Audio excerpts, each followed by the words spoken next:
ప్రస్తుతం మన దేశం ఐదవ అతిపెద్ద ఆర్థిక వ్యవస్థగా ఉన్న విషయం తెలిసింది. అయితే 2023 ఎండింగ్ వరకు కూడా మన దేశం మూడవ అతిపెద్ద ఆర్థిక వ్యవస్థగా మారడానికి 2030 వరకు సమయం పడుతుందని ఎక్స్పర్ట్స్ అంచనా వేశారు. కానీ 2024లో జరిగిన ఈ రెండు మేజర్ ఇన్సిడెంట్స్ వలన మన దేశం మూడవ అతిపెద్ద ఆర్థిక వ్యవస్థగా మారడం 2028 లోపే జరగవచ్చని హర్షం వ్యక్తం చేస్తున్నారు. ఈ వీడియోలో మనం 2024లో జరిగిన ఈ మేజర్ ఇన్సిడెంట్స్ ఏమిటి, అవి మన ఆర్థిక వ్యవస్థ డెవలప్మెంట్ లో ఏ విధంగా హెల్ప్ అవుతాయో తెలుసుకుందాం రండి. Hi viewers, welcome to our channel cave.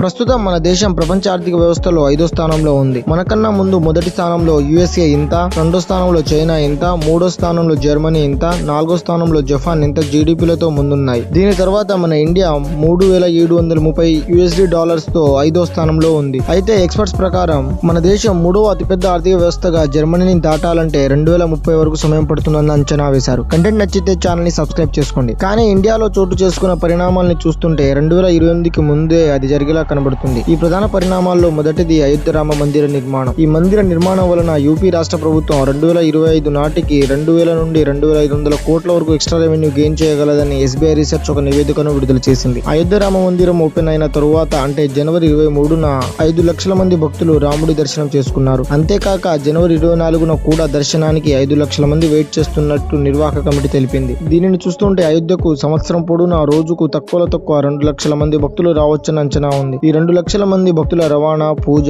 నివాసం, ఇతర ఖర్చుల వలన రాష్ట్ర ప్రభుత్వం మరియు కేంద్ర ప్రభుత్వాలు లాభాలను పొందనున్నాయి. అయోధ్య చుట్టుపక్కల ఉంటున్న చిన్న వ్యాపారుల ఆదాయం కూడా పెరగనుంది. అయోధ్యకు విదేశాల నుండి ఎక్కువ భక్తులు వచ్చే అవకాశం ఉందని గ్రహించిన కేంద్ర ప్రభుత్వం యూపీలో కొత్తగా మరొక విమానాశ్రయమును నిర్మించనుంది. ఈ ఫారెన్ నుండి వస్తున్న భక్తులు టూరిస్టులు కేవలం అయోధ్యనే కాకుండా చుట్టుపక్కల ఉన్న గుళ్లను, water falls and other historical places ను కూడా విజిట్ చేస్తారు. దీంతో అక్కడ ఇంకా ఎక్స్ట్రా రెవెన్యూ జనరేట్ అవుతుంది. ఈ నెక్స్ట్ ఫ్యూ ఇయర్స్ మన దేశం యొక్క ఫినాన్షియల్ గ్రోత్ లో ఈ గుడి కీలక పాత్ర పోషించనుంది. ఇక రెండవది ఇండియా వర్సెస్ మాల్దీవ్ కాంట్రవర్సీ. ఈ పంచాయతీ అంతా ఎందుకు జరిగిందో ఇప్పటికే మీకు తెలిసి ఉంటది. అయితే మాల్దీవ్స్ చీఫ్స్ ఎక్స్ లో చేసిన ట్వీట్స్ కి మన ఇండియన్ టూరిస్ట్ అండ్ సెలబ్రిటీస్ యొక్క మనోభావాలు చాలా దెబ్బతిన్నాయి. దీంతో వీళ్ళంతా మాల్దీవ్స్ కి బదులు లక్షద్వీప్ కు టూరిజం కు వెళ్ళమని ప్రమోట్ చేయడం స్టార్ట్ చేశారు. అయితే బేసికల్లీ మాల్దీవ్స్ కు వచ్చే రెవెన్యూలో ఆల్మోస్ట్ 28% రెవెన్యూ టూరిజం నుండే వస్తుంది. కానీ ఈ కాంట్రవర్సీ వలన ఇప్పుడు ఇండియన్స్ అందరూ లక్షద్వీప్ పైన దృష్టి పెట్టారు. అండ్ కాంట్రవర్సీ జరిగిన నెక్స్ట్ డేనే గూగుల్లో లక్షద్వీప్ కోసం 50,000 సెర్చ్లు జరిగాయి. 2023వ సంవత్సరంలో సుమారు 20 లక్షల మంది ఇండియన్స్ మాల్దీవ్స్ ని విజిట్ చేయడానికి వెళ్లారు. ఇక ఇన్సిడెంట్ వలన వాళ్ళంతా లక్షద్వీప్ పైన ఇంట్రెస్ట్ చూపిస్తున్నారు. దీంతో మన దేశంలో భాగమైన లక్షద్వీప్ లో టూరిజం బాగా డెవలప్ అవుతుంది. అక్కడ 5 స్టార్ హోటల్స్ కట్టడానికి టాటా గ్రూప్స్ అండ్ వేరే లీడింగ్ కంపెనీలు పోటీ పడుతున్నాయి. ఇక మన సెలబ్రిటీలు మాల్దీవ్స్ ని బాయ్కాట్ చేయడం వలన గతంలో కంటే లక్షద్వీప్ లో ఇప్పుడు